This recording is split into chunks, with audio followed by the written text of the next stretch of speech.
प्रिय दर्शक और श्रोता बंधुगण समस्त को मोर प्रणाम शुभेच्छा और शुभकामना। आज मो व्रतती प्रदर्शिनी ओडिशार जनाशुना सुसाहित्यिक कवि सौरभ कैलाश चंद्र बेहेरा सृजनी नहीं आसी एक सुंदर मनछुआ कविता। कविताटीर शीर्षक वर्षा। आशा आपण मानक निश्चय भल लगे।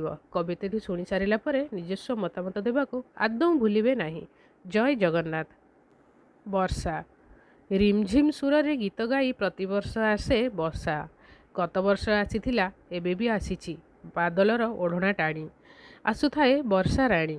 स्वागत पाई असनी बजाए टमक मसाला धरी बिजुली देखाए पृथ्वी को पथ। ग्रीष्मतापे शुष्क थाए सरित तड़ाग जल जीव पाउथांती दुख।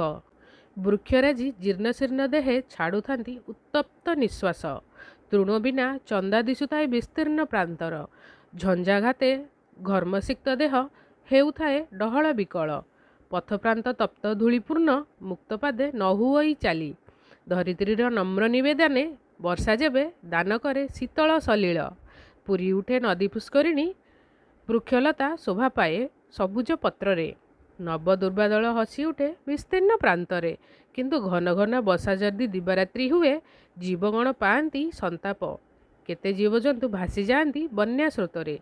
भांगी जाए केते केते गरीब कुड़िया। बाली चरी जाए केते जे सबुज शस्यरे। अन्न बिना हाहाकार पड़ी जाए नर समाजरे। तेणु रहिछि प्रबाद जल बिहुने सृष्टिनाश। जल बहुले सृष्टिनाश। जल ही जीवन जल मध्य बेले बेले नियई जीवन। कविताटी शेष है। आशा आपण को निश्चय भल लगी। निजर सुचिंत मतामत देवाई आदौ भूलिबे नाही। जय जगन्नाथ।